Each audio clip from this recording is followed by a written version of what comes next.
स्वागत है आपका फिर से एक स्टैटिक जीके के रैपिड रिवीजन सेशन में। आज हम लोग स्टैटिक जीके का लेक्चर नंबर 43 को, ठीक है, 43वां लेक्चर को रिवीजन करने वाले हैं, जो कि अभी तक स्टैटिक जीके में 46 लेक्चर हो चुका है, ठीक है। और ये 43वां लेक्चर है जिसको हम लोग रिवीजन करने वाले हैं। ये इतिहास के महत्वपूर्ण तिथियां का पार्ट 1 होने वाला है, जो कि 1 अप्रैल 2025 को सर क्लास लिए थे, उसका पीडीएफ है। तो सबसे पहले तो क्या कहते हैं कि पीडीएफ को ओपन करते हैं और रिवीजन करना स्टार्ट करते हैं, ठीक है। सबसे पहले गणेश भगवान को प्रणाम करिए और रिवीजन करना स्टार्ट करते हैं कि इतिहास की महत्वपूर्ण तिथियां का बात करें। आज हम लोग क्या पढ़ने वाले हैं, इतिहास की महत्वपूर्ण तिथियां, ठीक है। तो सबसे पहले बात आता है सिंधु घाटी सभ्यता का, जिसको हड़प्पा सभ्यता या फिर कांस्य युगीन सभ्यता भी कहते हैं, ठीक है।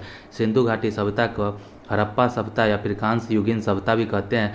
देखिए, जो सिंधु घाटी सभ्यता होता है, इसका टाइमलाइन पे बात करिएगा तो अगर टाइमलाइन पे बात करिएगा तो 2300 ईसा पूर्व से लेकर 1750 ईसा पूर्व, ठीक है। 2300 ईसा पूर्व से लेकर 1750 ईसा पूर्व तक, कहने का मतलब है कि 2300 बीसी से 1750 बीसी तक सिंधु घाटी सभ्यता था। तो बात करते हैं कि बीसी और एडी क्या होता है। तो देखिए, ईसा मसीह के जन्म को, ठीक है, 0 बीसी कह दीजिए, तो उससे पहले के जितने भी साल होंगे उसको ईसा पूर्व कहा जाता है, मतलब ईसा मसीह के जन्म के पूर्व उसको, ठीक है, बिफोर क्राइस्ट कहा जाता है, बीसी, ठीक है। और बात करते हैं कि जो 0 के बाद, मतलब कि ईसा मसीह के बाद के, ठीक है, पहले को तो बीसी कहा जाता है, ईसा मसीह के जन्म के बाद के जितने भी साल हैं उसको ईस्वी कहा जाता है, एडी कहा जाता है, एडी डोमिनी कहा जाता है। और बात करते हैं कि आज बात करें कि 0 से लेकर अभी 2025 चल रहा था, 2025 एडी लिख सकते हैं आप। लेकिन बात करते हैं कि सिंधु घाटी सभ्यता का था, देखिए बीसी में चला जाइए तो कहीं 2300 तो पीछे में जाइएगा तो 2300 बीसी कहीं होगा, और उससे लेके 1750 बीसी तक क्या है कि सिंधु घाटी सभ्यता है। उसके बाद बात करते हैं कि 1500 ईसा पूर्व से लेकर 600 ईसा पूर्व तक वैदिक काल चला है, जिसमें ऋग वैदिक काल कहा जाता है, वैदिक काल या फिर ऋग वैदिक काल, उत्तर वैदिक काल इसमें आता है 1500 ईसा पूर्व से लेकर 600 ईसा पूर्व तक। और आगे बात करें तो इसमें महाजनपद काल आता है, ठीक है। महाजनपद काल को लौह काल भी कहा जाता है। और बात करते हैं इसमें लोहा का खोज हुआ था महाजनपद काल में ही, और महाजनपद काल में ही बौद्ध धर्म और जैन धर्म का उत्पत्ति हुआ था। बात करते हैं कि आगे बात करते हैं नोट में कि महात्मा बुद्ध का जन्म 563 बीसी में, ठीक है, 563 बीसी में लुम्बिनी नेपाल में हुआ था, जबकि महावीर स्वामी का जन्म 540 बीसी में कुंडल ग्राम वैशाली में हुआ था। बात करते हैं 261 बीसी का बात करें तो 261 बीसी में कलिंग का युद्ध हुआ था, ठीक है। कलिंग कहाँ पे है तो उड़ीसा में है। बात करते हैं कि 261 बीसी में सम्राट अशोक ने बहुत ही भयंकर नरसंहार किया था, और इसका चर्चा 13वें शिलालेख में है, ठीक है। और बात करते हैं कि सम्राट अशोक ने कलिंग युद्ध के बाद 261 बीसी के बाद क्या धम्म नीति माने नैतिकता की नीति को अपनाया। बात करते हैं 1712 ईस्वी का, तो 1712 ईस्वी में सिंध पर अरबों का पहला आक्रमण हुआ और मोहम्मद कासिम ने दाहिर को हराया था, ठीक है। सिंध पर अरबों का आक्रमण हुआ था और इस दौरान मोहम्मद कासिम ने दाहिर को हराया था। और भारत में जौहर का पहला उल्लेख भी इसी समय मिलता है, ठीक है। भारत में जौहर का पहला उल्लेख भी 1712 ईस्वी के आसपास ही मिलता है। बात करते हैं कि अब देखिए, एक होता है केसरिया, एक होता है जौहर, एक होता है साका। तो क्या अंतर था? केसरिया क्या होता है कि जब राजा वीर गति को प्राप्त होता है तो उसको केसरिया कहा जाता है, और क्या होता है कि जब राजा का केसरिया हो जाता है, माने राजा का वीर गति प्राप्त हो जाता है, तो उनकी रानी प्राण को न्यौछावर कर देती है, तो उसको जौहर कहा जाता है। और जब केसरिया और जौहर दोनों मिलता है तो साका कहलाता है, ठीक है। तो आगे बात करते हैं कि उसके बाद अगर टाइमलाइन में आगे बढ़े तो 1025 ईस्वी में, ठीक है, 1025 ईस्वी में महमूद गजनबी ने सोमनाथ मंदिर गुजरात पर आक्रमण किया था। उसके आगे टाइमलाइन में 1191 ईस्वी में तराइन का प्रथम युद्ध हुआ था। कहाँ पे हुआ था? हरियाणा। तराइन कहाँ है तो हरियाणा में हुआ था। 1191 में तराइन का प्रथम युद्ध हुआ था हरियाणा में। और किसके बीच में हुआ था? तो मोहम्मद गौरी और पृथ्वीराज चौहान तृतीय के मध्य हुआ था, जिसमें कि मोहम्मद गौरी हार गया था और पृथ्वीराज चौहान तृतीय जीत गया था। और इसकी चर्चा चंद्रवरदाई की पुस्तक पृथ्वीराज रासो में है। आगे बात करते हैं कि अगले ही साल 1192 ईस्वी में तराइन का सेकेंड युद्ध हुआ, जिसमें किसके बीच में? तो वही मोहम्मद गौरी और पृथ्वीराज चौहान तृतीय के बीच में हुआ, जिसमें कि इस बार पृथ्वीराज चौहान हार गया और मोहम्मद गौरी विजेता बन गया, ठीक है। आगे बात करते हैं उसके आगे अगर चले हम टाइमलाइन में तो 1336 का बात करें, 1336 ईस्वी में विजयनगर साम्राज्य का स्थापना हुआ। बात करें विजयनगर साम्राज्य का, तो इसका राजधानी हम्पी था और इसके संस्थापक हरिहर बुक्का थे, जो कि संगम वंश के थे। ठीक है, आगे बात करते हैं कि इसी वंश में आगे चलकर एक बहुत ही प्रतापी राजा हुए थे जिनका नाम था कृष्ण देव राय। ठीक है, जिसके पुस्तक का नाम तेलुगु भाषा में पुस्तक एक लिखे थे बहुत ही फेमस, जिसका नाम था अमुक्त माल्यादा। ठीक है, तो अमुक्त माल्यादा ग्रंथ के रचयिता भी कृष्ण देव राय ही थे, और कृष्ण देव राय के ही क्या होते हैं कि साम्राज्य में अष्टदिग्गज थे। ठीक है, अष्टदिग्गज रहा करते थे। और बात करते हैं कृष्ण देव राय तुलुप वंश से संबंधित थे। आगे बात करते हैं कि उसके बाद आगे के टाइमलाइन में चले तो 1498, ठीक है, 1498 में वास्को डी गामा, ठीक है, वास्को डी गामा ने भारत के कालीकट तट पर पहुंचा। वास्को डी गामा पुर्तगाली था। और बात करते हैं ये वास्को डी गामा मसालों के व्यापार के लिए भारत आया था, और वो किसके सहयोग से आया था, तो गुजराती अब्दुल मानिक शाह, गुजराती व्यापारी अब्दुल मनिक ने भारत पहुंचाने में वास्को डी गामा की मदद की। आगे बात करते हैं कि उसके आगे टाइमलाइन में बढ़े तो 1526 ईस्वी में पानीपत का प्रथम युद्ध हुआ। पानीपत कहाँ है, तो हरियाणा में है। और किसके किसके बीच में पानीपत का प्रथम युद्ध हुआ, तो बाबर और इब्राहिम लोदी के बीच में हुआ। बाबर और इब्राहिम लोदी के बीच में हुआ। बात करते हैं कि इसमें बाबर विजेता हुआ, और भारत में मुगल साम्राज्य का स्थापना भी बाबर ने किया। इसके बाद बात करते हैं 1527 का। उसके बाद 1526 के बाद अगला साल ही 1527 ईस्वी में खानवा का युद्ध हुआ। कहाँ पे हुआ, तो भरतपुर राजस्थान में हुआ। किसके किसके मध्य में हुआ, तो बाबर और राणा सांगा के बीच में हुआ, जिसमें कि राणा सांगा हार गया और बाबर जीत गया। उसके बाद अगला क्या हुआ कि अगले टाइमलाइन में बात करें तो 1540 में कन्नौज का युद्ध हुआ। किसके किसके बीच में, तो हुमायूं और शेरशाह सूरी के बीच में हुआ, जिसमें शेरशाह सूरी विजय हुआ और हुमायूं हार गया। उसके आगे चले तो 1556 में पानीपत का दूसरा युद्ध हुआ अकबर और हेमू के मध्य में, जिसमें अकबर विजेता हुआ और हेमू हार गया। ठीक है, उसके आगे चले अगर हम टाइमलाइन में तो 1564 ईस्वी में अकबर ने जाजिया कर को समाप्त कर दिया। ठीक है, 1564 ईस्वी में अकबर ने जजिया कर को समाप्त कर दिया। तो जजिया कर था क्या, तो एक गैर मुसलमान से वसूला जाने वाला कर। जजिया कर क्या था, तो गैर मुसलमान से वसूले जाने वाला कर को जजिया कर कहा जाता है। उसके आगे चले टाइमलाइन में तो 1576 में हल्दी घाटी का युद्ध हुआ था। कहाँ पे हल्दी घाटी कहाँ है, तो राजस्थान में हल्दी घाटी का युद्ध हुआ था। किसके किसके मध्य में, तो अकबर और महाराणा प्रताप के मध्य में हुआ था। उसके बाद आगे बात करें तो 1707 में औरंगजेब का मृत्यु हो गया। और आगे बात करें तो 1739 में नादिर शाह का दिल्ली पर आक्रमण हुआ, और यहीं से वो नादिर शाह ने मयूर सिंहासन पर कब्जा कर लिया। और बात करें मयूर सिंहासन का, तो इसका निर्माण शाहजहां ने करवाया था। आगे बात करें कि 1746 से लेकर 1763 के बीच में 1746 से लेकर 1763 के बीच में कार्नेटिक वार हुआ।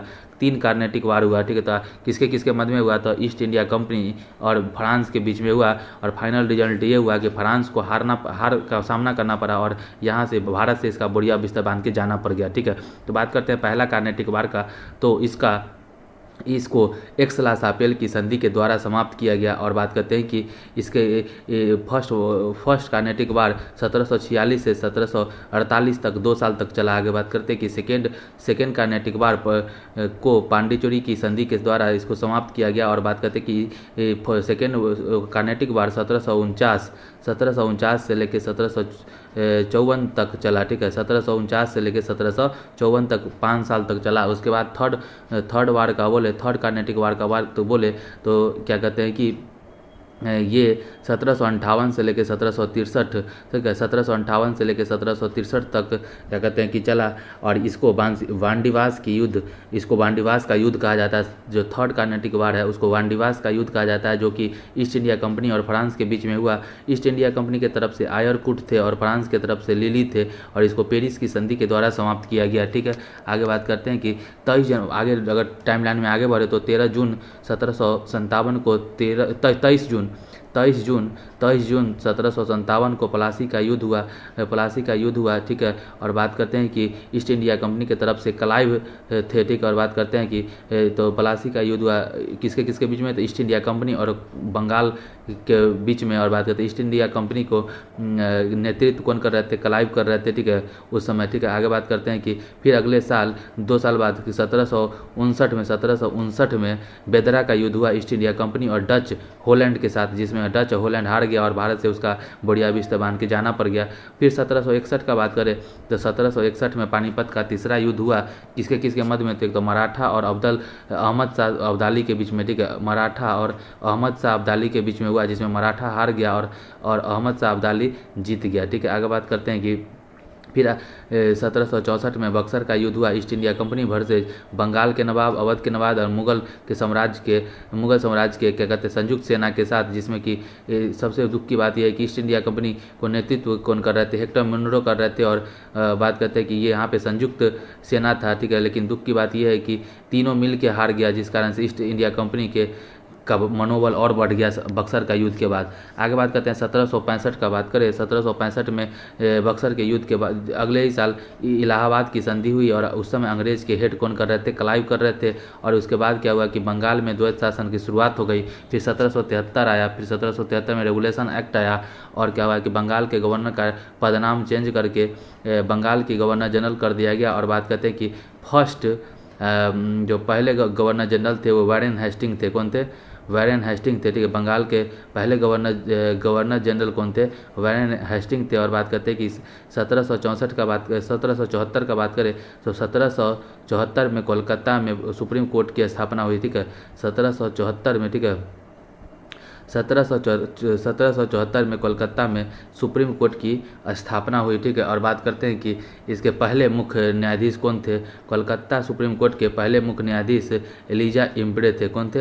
एलिजा इम्परे। 1774 में कोलकाता में सुप्रीम कोर्ट की स्थापना हुई।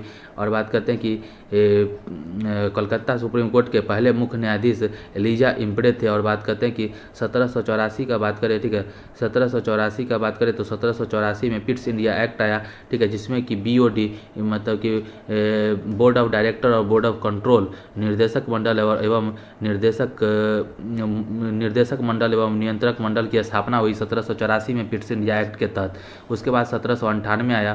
ठीक है, और 1798 में बेलेजली ने हैदराबाद के साथ पहली सहायक संधि की। 1798 में बेलेजली ने हैदराबाद के साथ पहली सहायक संधि की। उसके बाद 1799 में क्या हुआ कि फोर्थ आंग्ल मैसूर युद्ध में, ठीक है, 1799 में फोर्थ आंग्ल मैसूर युद्ध में टीपू सुल्तान का निधन हो गया। और बात करते हैं कि थर्ड आंग्ल मैसूर युद्ध को श्रीरंगपट्टनम की संधि से समाप्त किया गया। बात करते हैं कि 1800, ठीक है, 1800 ईस्वी में फोर्ट विलियम कॉलेज का स्थापना किया गया। और 1806 में बैंक ऑफ बंगाल का स्थापना हुआ, जिसको बाद में चल के 1921 में 3 बैंक को मिला के bank of Bengal, bank of Madras और बैंक ऑफ बॉम्बे को मिला के इंपीरियल बैंक का स्थापना हुआ, जिसको कि 1955 में नाम बदल के इंपीरियल बैंक का SBI कर दिया गया, स्टेट बैंक ऑफ इंडिया। आगे बात करें तो 1809 में, ठीक है, क्या हुआ, 1809 में फिर अमृतसर का संधि हुआ। किसके मध्य में? तो महाराजा रंजीत सिंह के और मैटकॉफ के बीच में हुआ। ठीक है, और ये संधि क्या था कि पंजाब और ईस्ट इंडिया कंपनी में क्या के बीच में क्या है कि सतलुज नदी पार करता था, जिसमें कि एक तरफ महाराणा रंजीत सिंह थे और एक तरफ ईस्ट इंडिया कंपनी था। तो दोनों के बीच में अमृतसर की संधि के द्वारा ये तय हुआ कि कोई भी दोनों में से या तो ना तो ईस्ट इंडिया कंपनी पंजाब के महाराणा रंजीत सिंह के एरिया में दखल करेंगे, ना ही Maharana Ranjit Singh East India company के एक एरिया में क्या बोलते हैं कि दखल करेंगे।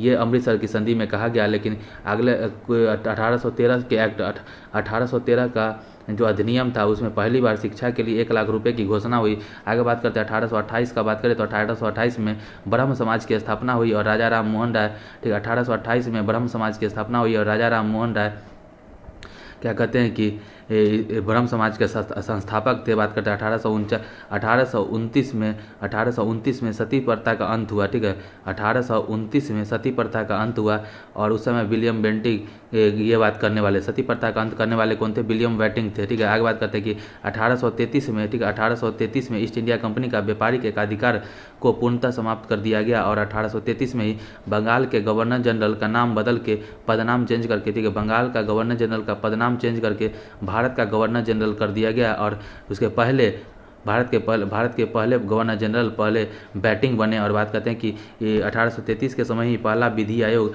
मैकाले की अध्यक्षता में बना। और आगे बात करते हैं 1843 में एलिन बरो ने दास प्रथा का अंत कर दिया। 1843 में एलिन बरो ने दास प्रथा का अंत कर दिया। आगे बात करें तो 1853 में डलहौजी ने पहली रेलवे मुंबई से थाने के बीच में चलाया। आगे बात करते हैं 1854 का बात करें तो 1854 में वुड डिस्पैच आया, जिसे शिक्षा का मैग्ना कार्टा कहा जाता है। फिर 1856 में विधवा पुनर्विवाह अधिनियम आया। ठीक है। 1856 में विधवा पुनर्विवाह अधिनियम आया, जिसको लाने वाले ईश्वर चंद्र विद्यासागर थे। बात करते हैं 1857 का, फिर क्रांति हुआ, ठीक है। बात करें 1857 की क्रांति का, तो रोटी एवं कमल इसका प्रतीक था। और 8 अप्रैल 1857 को मंगल पांडे जी पहले शहीद हो गए थे, 8 अप्रैल 1857 को। और 10 मई को मेरठ से क्रांति का स्टार्ट हुआ। फिर 1898 में इलाहाबाद की घोषणा पत्र कनिंग ने पढ़ के सुनाया, और इसके द्वारा कहा गया कि ईस्ट इंडिया कंपनी का भारत में शासन समाप्त कर दिया गया, और भारत का शासन क्राउन महारानी के अधीन चला गया। और बात करते हैं कि भारत का गवर्नर जनरल का पोस्ट को भारत का वायसराय पोस्ट कर दिया गया, और इस भारत के पहले वायसराय कैनिंग बने। और बात करते हैं कि सेना की जांच के लिए एक पील कमीशन का निर्माण हुआ। और बात करते हैं कि भारत सचिव पद का भी एक नया पद का सृजन हुआ। बात करते हैं 1861 का अधिनियम का बात करें, तो 1861 के अधिनियम के द्वारा 3 हाईकोर्ट को स्थापना हुई। क्या बोलते हैं कि high court of Bengal, Bombay और मद्रास।